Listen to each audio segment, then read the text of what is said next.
Good morning, good morning, good morning everyone. Ayan, so nakakatawa no dahil eto nga no lumalabas na ang katotohanan at tila mauulit ang nakaraan at mababasura ang impeachment complaint laban kay Vice President Sara Duterte.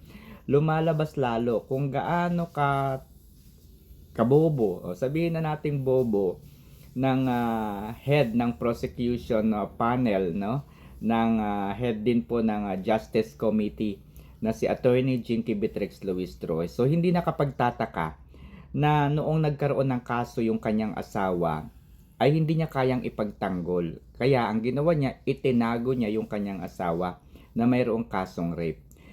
With the help of the law firm ni Attorney Mans Carpio, asawa po ni VP Sara Duterte,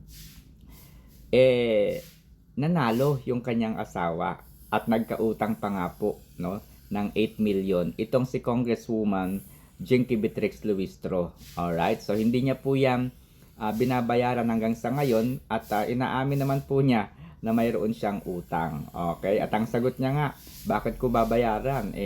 Kung ano-ano nang sinabi mo dyan sa publiko. Diba sabi niya kay VP Sara? Kasi sinabi ni VP Sara talaga, may utang talaga si Congresswoman Jinky Beatrix Luistro. 8 milyon lang naman. No? Kumpara doon sa mali-maleta na natanggap ni Congresswoman, bakit hindi niya mabayaran? O, di ba? Kasi ano yun pride. Hindi niya talaga aaminin na nakatanggap siya ng mali-maleta. Pero obviously, sa kanilang ginagawa, laban kay VP Sara Duterte, obviously, she's the one, ano? She's one of the recipient of mali-maletang pagnanakaw sa kaban ng bayan. So, eto na. No, the only solution for them para hindi po makalaban sa 2028 presidential race itong si VP Sara Duterte is through impeachment. Okay? At nakaka alam niyo yun, nakaka-excite na malaki yung posibilidad na mabasura na naman itong impeachment na ito sa malaking mali na ginawa ng House of Representatives. So, syempre, bobo yung Justice Committee head, ano, si Jinky Luistro, talaga namang mababasura. Bakit? Eto na. So, ang una niyang ginawa, bumuo siya ng mini trial. Okay? Bumuo siya ng mini trial. Sa word pa lang na trial, trial na. No? Sa word pa lang, trial na. Wala po sa rules no, ng impeachment kapag ang complaint ay nasa House of Representatives pa lang, ay magkaroon ng trial. Wala po yan sa kanila. Yung trial po ay vested upon the Senate. No, yung magiging Senate Impeachment Court kung tawagin. Sa kanila po dapat nag-uumpisa ang trial. Pangalawa, yung pagsasampi na po, no? Yung pagsasampi na po sa mga ahensya ng pamahalaan. Ayan. So, saan ka nakakita? Nagsampi na sila mula sa BIR, mula sa ay anak ko, Ginoo, kalagi oy. Pagkatapos, alam nyo yon yung pagsasampi na pag-i-invite doon sa mga tao. Tapos, yung investigasyon tungkol sa SALN, ayan, pati yung BIR pinatawag, okay, alam naman nila na hindi pwede yun. BIR, kasi re-reviewin yung SALN, re-reviewin yung tax ni VP Sara Duterte. Nakalimutan yata nila na may asawa si VP Sara Duterte. No, may asawa si VP Sara Duterte at kahit na mag-asawa sila, pagdating sa impeachment, maliwanag ang nai-impeach lamang ay ang Vice President. Hindi kasama yung kanyang asawa. Yung asawa niya nandoon sa records, nasa ITR, nasa SALN, 'di ba? Kasama yan kita ng mag-asawa. So nandoon 'yon. So kung ipapasabihan mo 'yan at ibubulat-latin mo yung SALN nila, yung records nila financially, madadamay ang isang pribadong citizen which is Attorney Mans Carpio, madadamay. So, yun yung pangalawang pagkakamali. Pangatlo, yung mag-imbita sila ng mga tao, magpalabas sila ng mga dokumento, yung fishing expedition na kanilang ginawa, ay wala po yun doon sa pinakang complaint. Hindi yun nakasulat sa kanilang complaint. Wala yun doon. So bakit ka babanggit ng isang bagay na wala sa complaint, no? Para sa mga abogado, ayan, ipaliwanag nyo naman yung totoo, attorney, mga attorney, no? Si Attorney Reyes, ayan, isa rin yan na bobo. Ganito lang kasi yan, attorney, abogado ka. Alam mo na kapag mayroong kasong isinampa sa isang tao, kung ano yung mga nandoon sa complaint na ibinigay mo prior to the hearing, dapat kompleto na yun, no? Doon ka lamang confide. Ibig sabihin, yun lang yung pag-uusapan, yun lang yung pagdedebatihan, yun lang yung pag-aaralan, yun lang yung i-assess. Kasi tapos ka na doon sa period na maghahanap ka pa lamang ng ebidensya, maghahanap ka pa lamang ng dagdag na mga testigo. Hindi na, kasi dapat sa una pa lang ilatag mo na lahat ng ebidensya. Kasi nga, ina-assess nyo na eh. If there is really a certainty of conviction, you should be exactly, no? Confident kayo dapat that there must be certainty of conviction. Dati kasi, probable cause lang. Ang problema kasi kapag may probable cause lang, ma-overuse. Kasi ang mangyayari niyan noon, noon kapag meron kang irereklamo, kung sino na lang yung gusto mong ireklamo mo, sasabihin mo lang, ito, siya to. Basta't meron kang pagdududa dun sa tao, basta't meron kang probable cause, ang daling mag-file ng kaso, no? Ang daling mag-file ng kaso doon sa naunang mga rules ng Department of Justice.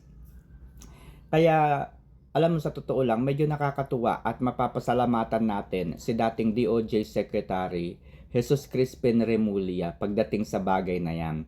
Kasi binago na po niya eh. Para hindi na po ma-overuse yung korte na lahat na lang irereklamo natin. Lahat na lang magrereklamo tayo. Because only probable cause is enough para magtuloy-tuloy doon sa trial. Pero ngayon, hindi na probable cause. There must be certainty of conviction. Kaya nga, sa una pa lang ng pag-assess doon sa mga evidences kay BP Sara Duterte, dapat inilatag nyo na. Hindi yung ganyan na magdadagdag kayo ng mga ebidensya, mag-i-invite kayo ng mga tao, magpapasabi na kayo, etc. etc. nang wala naman doon sa complaint.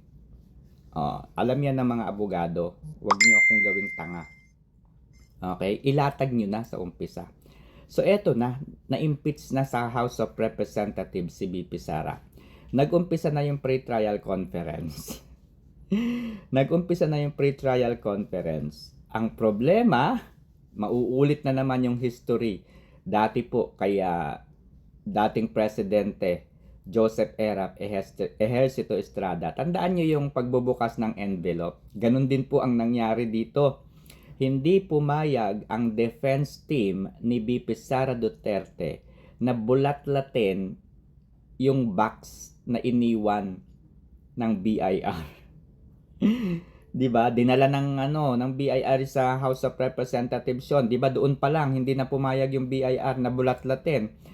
Dadalhin lang nila doon pero hindi pwedeng buksan because of the confidentiality of the information. At syempre, dahil may batas na hindi pwedeng buksan kasi dalawa yun eh, yung madadamay na tao, isang pribadong tao, questionable yun. Dapat kay BP Sara Duterte lang. Ang laman noon, mag-asawa. Di ba? So, ayun na, yun na yung pinag-usapan. Humantong doon sa question na bubuksan ba yung box? Hindi nga pumapayag itong defense team ni BP Sara. So, eto pa. Saan ka nakakita? Nung tinanong si Jinky Beatrix Luistro kung ganun pa rin ba yung kanyang side, may certainty of conviction ba kay BP Sara? Ano ba yung sagot niya? Ano ba yung sagot ni Congresswoman Jinky Beatrix Luistro? Masyado pang maaga. No, masyado pang maaga. It's premature to decide if there is a certainty of conviction. Meron ng ganun, premature na. At ito pa isa, si Attorney Renico. Sabi niya ganun, bakit kasi doon sa House of Representatives dun sa conference pa lang, ganito, ganyan. So, itong si Renico, sabi niya, doon sa House of Representatives pa lang, yung nagde-deliberations pa lang yung Committee on Justice ng House of Representatives. Bakit daw hindi inilatag kaagad-agad pa ni VP Sara Duterte lahat ng kanyang mga defenses? Bakit ngayon lang daw niya inilalatag at inilalabas lahat ng kanilang mga defenses? 'Di ba? Ano po ibig sabihin noon? Kung iintindihin mo, hindi sila naka-ready. Kung iintindihin mo, naggulat sila, ay may malaking laban pala itong si VP Sara Duterte. Ay may malaki palang pasabog itong si VP Sara Duterte. Malaki pala yung laban ni VP Sara Duterte. May ganito pala na mga counter, na mga evidences. So, nagulat itong si Renico at sinabi niya bakit hindi daw noon pa inilabas at ngayon siya inilalabas ng kampo. Itong attorney rin to si attorney Renico, sa UP graduate din ito, pero bobo. Isa pang bobo, nakalimutan yata niya na burden of proofs lies upon the complainant. So, sino ba yung maglalabas ng mga patunay, magbibigay po ng mga evidences nila, mga patunay na may ginawang pagkakasala itong si VP Sara Duterte? Di ba dapat kayong mga nasa prosecution? Kasi kayo yung gusto mag-prosecute kay VP Sara eh. So dapat doon pa lang inilatag na ninyo sa House of Representatives during the deliberations ng impeachment na yan, doon na ninyo inilagay lahat ng mga bala ninyo. Kasi dinetermine na ninyo, may substance in form, may substance in ganito ganyan, may keme-keme pa kayong sufficient in substance, sufficient in form pa kayong nalalaman. Tapos nagkaroon ng pre-trial conference sa Senado. Ang malupit nito, ayaw ninyong i-broadcast sa media, ayaw ninyong ipakita yung deliberations, gusto ninyo naka-executive sessions, nakatago. Kaya merong lumabas na balita na alam nyo yun, may lumabas na balita na sinupalpal ni Attorney Sheila Season itong si Jinky Beatrix Luistro. Kumbaga lumabas na bobo itong si Jinky Beatrix Luistro. Well, hindi na po nakakagulat yan. Kasi nga yung asawa niya na may kasong rape, itinago niya sa halip na kanyang ilaban. So pangalawa, wala pong experience pagdating sa litigation, wala pong experience pagdating po sa actual na pagtatanggol sa mga kriminal o sa mga nagkasala itong si Jinky Beatrix Luistro. So ang kanyang pinanghahawakan ay by the book, ano?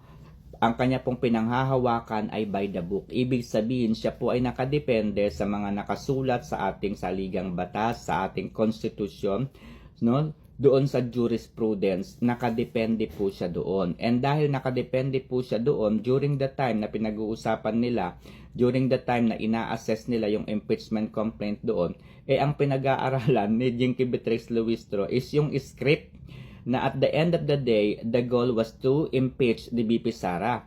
Yun yung pinakang goal at yun yung pinag-aralan ni Jinky Beatrix Luistro, no? Pag-aralan kung paano mai-impeach si VP Sara sa House of Representatives and at the same time sa Senate. Yun po yung script ni Congresswoman Jinky Beatrix Luistro. Kaya nga nung tinanong na siya after the pre-trial conference if there is still a certainty of conviction against the Vice President Sara Duterte, it's premature to judge, it's premature to discuss na daw. Samantalang nung nandun pa sa House of Representatives, ang laki ng laban namin, ang laki ng nakikita namin na talaga naman ka-impeach. Alam niyo yun, confidence sila, no? When the case was still there, nasa kanila. Pero nung nasa Senate na, kahit ginawa na nila yung lahat ng kaya nilang gawin, di ba, ipahuli si Bato de la Rosa, sampahan ng kaso si Jinggoy Estrada, takutin si Chis Escudero, si Villanueva, para lang mangyari maagaw kay Senator Alan Peter Cayetano yung Senate, no? Kasi ang goal talaga nila, kailangan yung Senado papabor sa kanila.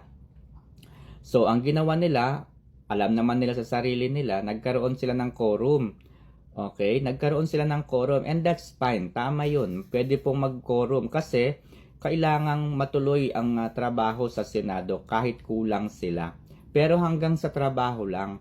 Pero wala doon yung maghahalal ka, magluluklok ka ng mga opisyal ng Senado. Iluluklok mo si Win Gatchalian bilang Senate Pro Tempore. Hindi po pwede yun, yung mga ganon, yung Senate President, papalitan mo, yung mga ganyan. Papalitan mo yung ibang committee chairman at inilagay mo nga si Erwin Tulfo ba yun sa Blue Ribbon Committee, di ba? So, at the end of the day, tapos sasabihin mo doon sa actual hearing ng Blue Ribbon Committee, hindi ito hearing. Ito ay consultative meeting lamang.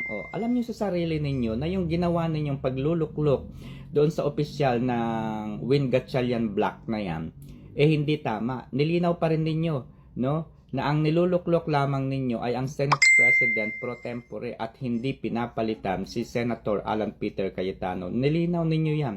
Sa bibig po ninyo nang galing yan. Kay Senator Kiko Pangilinan, sabi niya doon sa hearing sa Blue Ribbon, hindi daw yun hearing, that is consultative meeting. Ano yung nais nitong iparating? 'Di ba? Ano yung nais nitong iparating? Ibig sabihin, alam ninyo sa sarili ninyo na mali ang ginawa ninyo. Okay? Pwede pong mag-umpisa ng quorum para pag-usapan lamang yung mga bagay na dapat ninyong pag-usapan. Yung mga para magtuloy-tuloy lamang yung business. But not to the extent na papalitan ninyo yung official. Aalisin ninyo si Loren Legarda, aalisin ninyo si Pia Cayetano, aalisin ninyo si Marcoleta, 'di ba? Aalisin ninyo si Jinggoy. Wala yun doon. 'Di ba? So, eto na. Ginawan nila ng paraan para maging ganap na Senate President itong si Win Gatchalian. Okay? So, eto na, naging Senate President na kasi nabuo na yung 13. Alam nyo na, nabuo na yung 13. Tinakot ninyo si Chis Escudero, si Villanueva, na talaga namang depunggal. Bakit? Kaya naman silang ilaban ng mga DDS Kaya silang ilaban ng mga Duterte supporters. Sa totoo lang, hintayin lang nila yung 2028 presidential election. Kayang-kaya silang buhatin. Sa totoo lang. Pero hindi, natakot sila. Okay? Nagpatinag sila sa galaw ng salapi at sa pananakot o panggigipit. So, eto na yung nangyari doon. No? Naging Senate President na. Nagkaroon ng pre-trial conference. Okay? Ito, nagkaroon ng pre-trial conference. Nabatid nila, nalaman nila na mahina yung kanilang laban. So, ano yung ginawa nila? Iniimbitahan na nila yung sheriff. Alam niyo, yung sheriff na sinapak ni BP Sara Duterte. Na walang kinalaman. Kasi during that time, she was still a mayor. Mayor pa si BP Sara noon. Tapos, yung sinapak niyang sheriff, hindi natin alam yung history. Pero ang totoo noon, sinapak niya yung sheriff na yon kasi hindi, kumbaga, hindi nito ginagawa yung kanyang totoong trabaho. Naawa siya doon sa mga kababayan natin no, na nasa Davao, doon sa ginawa ng sheriff. No? Doon sa ginawa ng sheriff, ipinagtanggol ni BP Sara Duterte yung mga kababayan niya doon sa Davao na kung saan ay talaga namang itong sheriff kung ano-ano yung pinapademolish niya doon. No? Na hindi na siya hinintay bilang mayor ng lugar na yon. So kahit sino, no, kahit sino sa matitino, no, kung matitino ka, kagaya ni BP Sara, na mahal niya yung kanyang mga constituents. No, iginagalang niya kung ano yung batas. Pero do not come to the point na magmamalabis ka doon sa trabaho sa iyo. Okay? Kaya niya sinapak yung sheriff. No, may pinanghuhugutan siya, ipagtanggol yung kanyang kababayan. So, related ba yung pananapak niya doon sa kanyang threat na ginamit kay Marcos, kay Romualdez, kay Liza Araneta na kapag ako ay namatay, patayin mo si Marcos, si BBM. 'Di ba? Si Liza, saka si Martin Romualdez. Related ba yun doon sa kanyang pananapak? So, eto pa ang malupit. Si Win Gatchalian, yung Senate President, and therefore doon sa Constitution, nakavested lamang sa Senate President ang pagiging head ng impeachment court. Dapat si Win Gatchalian. Bakit si Chis Escudero?